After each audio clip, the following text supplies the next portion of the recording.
Bosku, selamat datang di channel otomotif Motomo Channel. Penjualan mobil di Indonesia masih tergolong menarik untuk para produsen otomotif. Selama ini, mobil-mobil yang laris di pasaran umumnya model MPV, mulai dari Toyota Avanza, Mitsubishi Expander, Suzuki R3, dan sejenisnya. Namun bosku, di balik mobil laris tersebut ada beberapa mobil dari pabrikan ternama yang gagal laku keras. Padahal mobil ini diprediksi pabrikan akan laku keras dan tidak kalah menarik baik dari sisi rasa berkendara maupun fitur yang melimpah. Tetapi ada saja produk yang gagal laku di Indonesia karena berbagai faktor. Mobil apa saja yang gagal laku di Indonesia? Ini dia deretan mobil yang gagal laku keras di pasaran Indonesia versi Motomo Channel.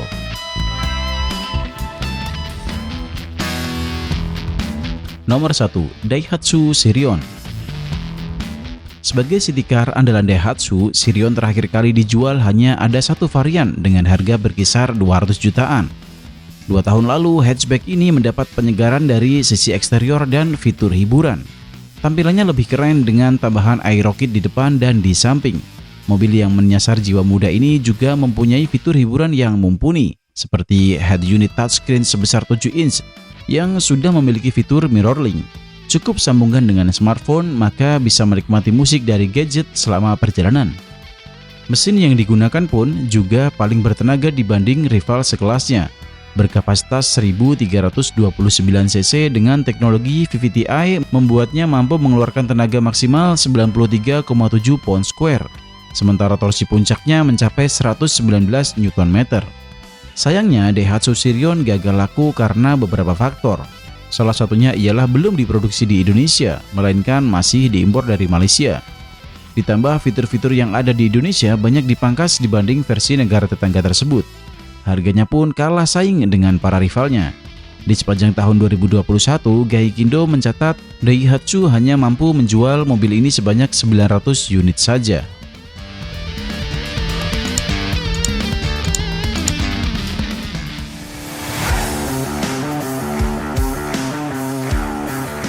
Nomor 2. Toyota Etios Falco. Merek Toyota tidak menjamin suatu produk bisa diterima di pasaran bosku, seperti yang terjadi pada Toyota Etios Falco ini. Dibanderol dengan harga Rp151 juta hingga Rp178 juta, mobil ini hanya 4 tahun bertahan di industri otomotif Indonesia bos. Pertama kali diproduksi di Indonesia pada tahun 2013 dengan jumlah produksi 12.747 unit untuk pasar lokal dan pasar global. Hingga pada 2017, unit produksi menurun tajam hanya 665 unit untuk pasar global dan hampir tidak laku untuk pasar lokal. Di tahun itu, Etios Falco resmi stop produksi di Indonesia. Padahal bosku, mobil ini mempunyai rasa berkendara yang fun to drive. Terlebih, performa yang diberikan tergolong cukup untuk sebuah small hatchback. Dibekali mesin 3 NRFE DOHC 4 silinder, kapasitasnya mencapai 1197 cc. Tenaga maksimumnya mencapai 80 pound square di 5600 rpm dengan torsi puncak 104 Nm pada 3100 rpm. Setidaknya ada dua alasan mengapa Toyota Etios Falco gagal laku. Pertama ialah desain interior yang aneh, seperti meter cluster yang terletak di tengah dashboard. Meski ini baik untuk visibilitas pengemudi, tetapi secara penampilan bukan banyak orang selera. Ditambah letak kisi-kisi AC yang ditumpuk sebelah kiri head unit membuatnya terlihat aneh, hingga mengingatkan kami pada Toyota Limo taksi generasi 1 dan 2. Alasan lainnya ialah material interior yang digunakan tergolong murahan dan terasa kosong. Peredaman pun menjadi kurang baik karena suara dari luar masih terdengar berisik masuk ke kabin. Namun faktor krusial yang membuat Toyota Etios Falco gagal laku ialah tidak adanya transmisi otomatis. Padahal animo konsumen saat pertama kali diluncurkan pada tahun 2013 cukup baik. Ketika berjalan 2 hingga 3 tahun, Toyota hanya menambah varian, namun tidak kunjung hadir tipe transmisi otomatis, sehingga konsumen pun enggan memilih Toyota Etios Falco sebagai pilihan berkendara.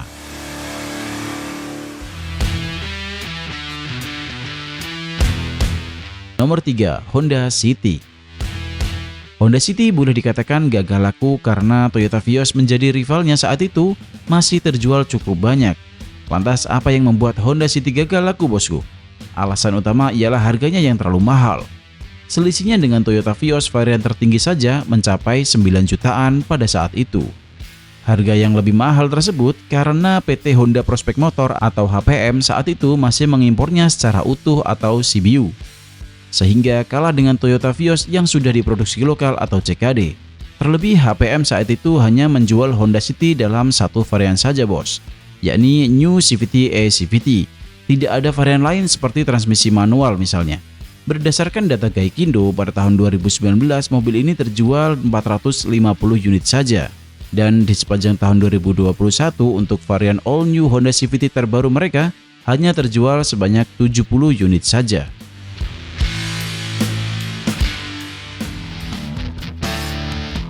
Nomor 4, Kia Picanto. Tidak hanya pabrikan Jepang saja bosku yang merasakan pahitnya produk gagal laku di pasaran. Kia Picanto besutan produsen asal Korea Selatan ini juga kami rasa gagal laku di Indonesia. Padahal sebagai sebuah city car cukup mumpuni dan kompetitif di atas kertas. Dengan bandrol harga 221 juta sampai 226 juta, sayangnya ada beberapa kelemahan yang membuatnya kalah bersaing dengan para rivalnya. Seperti head unit yang masih single DIN, sementara para rivalnya sudah menggunakan head unit touchscreen atau minimal 2 DIN, sehingga terasa kuno Kia Picanto ini bos. Beberapa konsumen juga mengeluhkan peredaman kabin yang kurang senyap, khususnya pada bagian ban yang masih terdengar berisik ketika berjalan kencang, membuat kenyamanannya berkurang. Hal terakhir yang juga menjadi kendala Kia Picanto gagal laku adalah pedal kopling yang terasa keras. Dengan transmisi manual yang sama dengan rivalnya, pedal kopling Kia Picanto tergolong keras bosku. Dari data Gaikindo pada tahun 2021, mobil ini hanya terjual 6 unit saja bos. 1 unit untuk tipe Picanto EX dan 5 unit untuk tipe Picanto GT Line.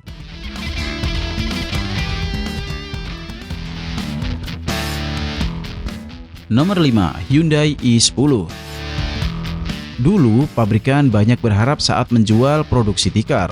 Salah satunya ialah Hyundai i10 yang diekspektasikan bisa menjadi senjata ampuh untuk meningkatkan penjualan Hyundai di pasar tanah air. Mobil ini dibanderol dengan harga 184 juta hingga 211 juta rupiah. Padahal dari gaya desain eksterior cukup menarik. Ruang kabin pun terasa cukup luas untuk sebuah city car berkapasitas 5 penumpang. Kemampuan mesinnya juga bisa diandalkan.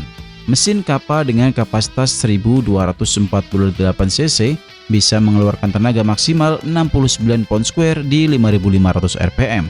Sedangkan torsi puncaknya mencapai 101 Nm di 4500 rpm. Sayangnya rasa berkendaranya kurang fun to drive. Rasa mengemudinya terasa kurang presisi antara setir dengan ban. Ada jeda tipis respon mobil saat berputar balik atau bermanuver tajam. Selain itu, material interior pada Hyundai i10 juga tidak semewah para rivalnya. Ada beberapa material yang kurang solid dan kokoh. Namun hal ini bisa saja diperbaiki dengan modifikasi kosmetik. Dengan berbagai alasan tersebut, Hyundai hanya mampu menjual 1 unit saja Grand i10 di sepanjang tahun 2021.